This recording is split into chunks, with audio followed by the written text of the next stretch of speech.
పహల్గామ్ ఉగ్రదాడి తర్వాత జరుగుతున్న పరిణామాలు చూసుకుంటే భారత్‌కి, పాక్‌కి మధ్య యుద్ధం ఏమన్నా రావచ్చా అని చెప్పేసి అనుమానాలైతే అంటే అటువంటి పరిణామాలైతే కనిపిస్తున్నాయి. ఆల్రెడీ భారతదేశం ఆర్థికంగా, వాణిజ్యంగా పాకిస్తాన్‌ని ఏ రకంగా దెబ్బతీయాలో అన్ని రకాల పద్ధతుల్ని మొత్తం కూడా చేసేసింది. అంటే సింధు నది జలాలు ఆపేయడం గానివ్వండి, లేకపోతే ఎగుమతులు, దిగుమతులు ఇవన్నిటిని కూడా ఆపేయడం. ఇలా రకరకాలు తీసుకుంది. ఇప్పుడు యుద్ధమే నెక్స్ట్ స్టెప్ అని అంటున్నారు. మరి వచ్చే అవకాశాలున్నాయా సార్? నేను అనుకోవడం ఏంటంటే యుద్ధ వాతావరణం అయితే వచ్చింది. హ్మ్. పాకిస్తాను కొంత బలహీనంగా ఉంది. హ్మ్. అంతర్గతం కూడా వాళ్ళ ఇప్పుడు భారతదేశానికి ఉన్నంత సుస్థిరత పాకిస్తాన్‌కి లేదు. ఓకే.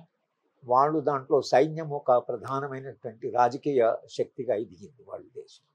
మందరు ఇంకా సైన్యము రాజకీయాల వైపు రాలేదు. వాళ్ళు కేవలం వాళ్ళ బాధ్యత నిర్వహిస్తున్నారు కానీ పాకిస్తాన్‌లో సైన్యం అధికారంలోకి వచ్చింది. మళ్ళీ అధికారం నుంచి దిగిపోయింది. హ్మ్. ఇది దాగుడు మూతలు పౌర సమాజానికి, రాజకీయ సమాజానికి, ఆర్మీకి జరుగుతున్నది. ఓకే.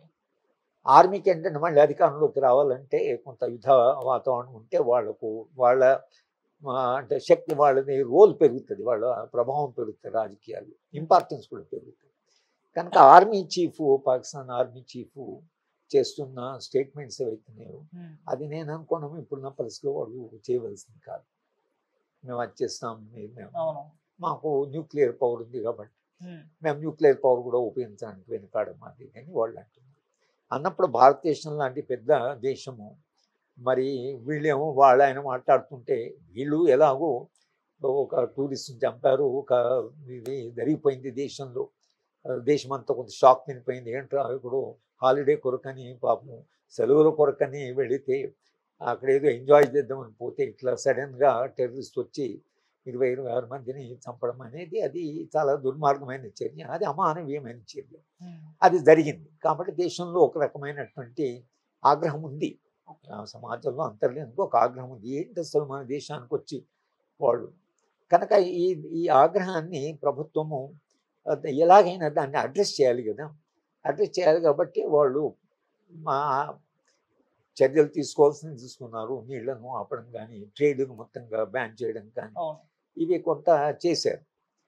చేసినా నిజంగా ప్రజల ఆగ్రహము చల్లారినట్లేనా? లేక ఏం ప్రభుత్వాలు అక్కడ వాడేమో అట్లా మాట్లాడుతుంటే ఏమిటి అనే దానివలన భారత ప్రభుత్వం కూడా యుద్ధ తయారు కావడం అనేది జరుగుతున్నది. కానీ పాకిస్తాన్‌కు, భారతదేశానికి యుద్ధము జరగాలంటే అది కేవలం ఈ 2 దేశాల మీదే ఆధారపడింది. ఇది అంతర్జాతీయమైన సమస్య. దీంట్లో అమెరికా పాత్ర ఏముంటుంది? హ్మ్. తర్వాత రష్యా పాత్ర ఏముంటుంది? చైనా పాత్ర ఏముంటుంది? ఇస్లామిక్ కంట్రీస్ యొక్క పాత్ర ఏముంటుంది? అనేటిని ప్రపంచ అభిప్రాయం ఎలా ఉంటుంది? ప్రపంచము డెఫినెట్‌గా ఈ ఈ చర్య ఏదైతే జరిగిందో హేయమైన చర్య, దానికి సానుభూతి కానివ్వండి, కాదు భారతదేశంతో సాలిడారిటీ అనేది ప్రపంచవ్యాప్తంగా ఒక రకమైనటువంటి సపోర్ట్ భారతదేశంకి వచ్చింది. ఎందుకంటే ఎవరైనా అక్కడేదో హాయిగా ఉన్న వాళ్ళం వెళ్ళి ఏమీ సంబంధం లేని వాళ్ళం పోయి వచ్చి మీరు టక్ చంపడం అనేది జరగడం అవుతుందో అది ఎవరు అంటే కొంచెం మానవత్వం ఉన్న ఏ దేశం కూడా అంగీకరించింది. కనుక అందరూ కూడా దాన్ని ముక్త కంఠంతో ఖండన చేశారు. హ్మ్. ఖండన చేశారు కానీ యుద్ధానికి పోవాలంటే చైనా గట్టిగా పాకిస్తాన్‌తో నిలబడింది అనుకో. అప్పుడు ఏమవుతుంది, భారతదేశం చైనా డెఫినెట్‌గా ఆర్మీలో మనకంటే చాలా బలంగా ఉంది. హ్మ్. ట్రంప్ ఏం చేస్తాడో తెలియదు. ఇప్పుడు ట్రంప్ పరిస్థితి ఎట్లా ఉంటుందంటే ఆయనకు కేవలం వ్యాపారస్తుడు ఆయన. ఈజ్ నాట్ రాజకీయ నాయకుడు కాదు. అవును. పాకిస్తాన్‌లో మాకు ఆ వనరులు ఇస్తారా, ఈ వనరులు ఇస్తారా మాకు, లేకపోతే ఆ ఖనిజాలు ఇస్తారా, ఇప్పుడు యుక్రెయిన్‌లో అన్నట్లే మాకు అవన్నీ అప్పజెప్పండి అంటే పాకిస్తాను ఒక రకంగా నిస్సహాయంగా ఉంది కాబట్టి సరే మాదేనా ఉంటే తీసుకుపోండి అన్నాను అనుకో, వాడు వాళ్ళ వైపు పోతాడు. నేను వాళ్ళ వైపు నిలబడతాను. ఎట్లయితే ఉక్రెయిన్‌తో నిలబడ్డారో నిలబడవచ్చు. అది మనం అన్‌ప్రెడిక్టబుల్. హ్మ్. సోవియట్ యూనియన్, రష్యా కూడా ఏం స్టాండ్ తీసుకుంటేనే అనేది ఒక ప్రశ్న ఉంటుంది. కనుక ఇది అంతర్జాతీయ రాజకీయాలతో ముడిపడి ఉంది. 2 దేశాల మధ్య యుద్ధం జరగాలంటే హ్మ్. ఇది కేవలం మనకు సంబంధించిన ఈ 2 దేశాలకు సంబంధించిన అంశమే కాదు. ఓకే. కనుక ఇప్పుడున్న అంతర్జాతీయ రాజకీయ వ్యవస్థలో ఈ 2 దేశాలు కూడా ఈ నిర్ణయం తీసుకోవడానికి అంతర్జాతీయంగా పరిస్థితులు ఎలా ఉంటాయి దాన్ని బట్టే చేయొచ్చు. కానీ ఒక యుద్ధ వాతావరణము పాకిస్తాను ఆర్మీ చీఫు ఆయనకు రాజకీయాల్లో కూడా ప్రాధాన్యత కావాలి కాబట్టి కాస్త కొంత బాధ్యత లేకుండా మాట్లాడుతున్నాం. భారతదేశమేమో మరి మన మీద దాడి జరిగింది, మన టూరిస్ట్ మీద దాడి జరిగింది.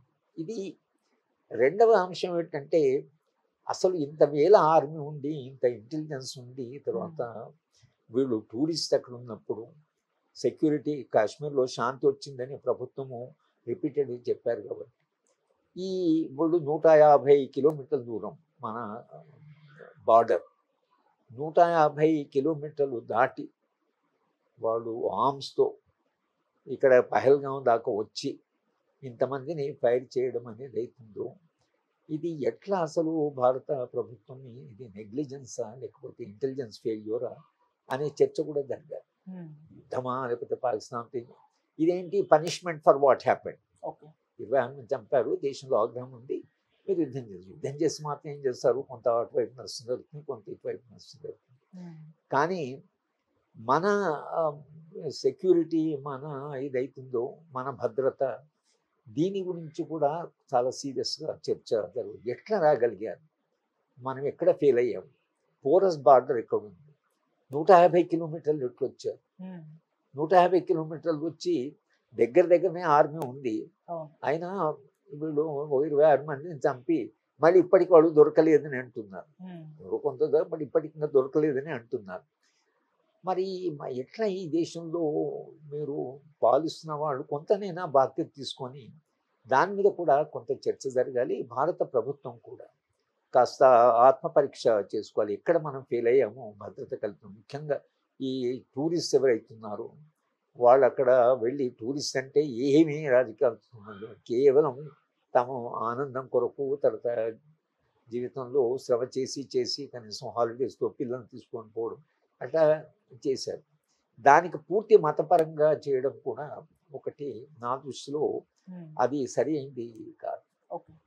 ఎందుకంటే అది టెర్రరిస్ట్ అనేటువంటి వాడు అంటున్నారు మీ మతం ఏంటని అడిగి చంపారని అంటున్నారు. కానీ అదే ధోరణిలో మీరు ఏ మతం అని చంపారని అంటున్నారు. చంపిన వాళ్ళు 2 ముస్లిమ్స్ ఉన్నారు. 2 ముస్లిమ్సే కాకుండా ఒక అతను ఈ టూరిస్ట్ను చేసేవాళ్ళు, ఆ బండి వాళ్ళు అతనే వెపన్ లాక్కుంటే అతన్ని చంపారు. తర్వాత అక్కడే కాశ్మీర్ వాళ్ళు ఎవరైతున్నారు, ఈ ట్రావెల్ చూసుకునే వాళ్ళు వీళ్ళు ఎవరైతున్నారు, వాళ్ళతో అనుభవం వచ్చిన వాళ్ళు అందరు చెప్తున్నారు, నన్ను చెల్లెలాగా చూసుకున్నారు, నాకు భద్రత కల్పించారు, నన్ను హాస్పిటల్ తీసుకుపోయారని చెప్తున్నారు. ఏ దేశంలోనైనా ఇటువంటి సంఘటన జరిగినప్పుడు మతపరమైనటువంటి కోణం నుంచి చూసినా, మత సామరస్యాన్ని కూడా మనం చూస్తేనే సమాజంలో ఈవెన్ కాశ్మీరు ప్రజలు ఇంత మన వాళ్ళతో నిలబడ్డారు, వాళ్ళు ఇంత ప్రేమించారు అనేటువంటి అంశం ఏదైతుందో దానివల్ల కాశ్మీర్ ప్రజలు మనకు దగ్గర అవుతారు. కానీ కాశ్మీరులో ఇది జరిగింది, కాశ్మీర్ వాళ్ళు కూడా ఉన్నారు అని మనం ఆ వైపు తీసుకెళ్తే కాశ్మీరు ప్రజలను పూర్తిగా మనము గెలుచుకోవడం చాలా కష్టం. వాళ్ళ హృదయాన్ని గెలుచుకోవాలి కదా. కనుక మనము లీగల్గా ఆర్టికల్ 370 తీసేసాము, వాళ్ళ ప్రత్యేక రాష్ట్ర ప్రతిపత్తి తీసేసాము. సరే, అవన్నీ చాలా కాలంగా భారతీయ జనతా పార్టీ ఎజెండా ఉన్నాయి, మీరు చేసినాక మరి ఆ కాశ్మీర్ ప్రజలు మనలో భాగం కావాలన్నప్పుడు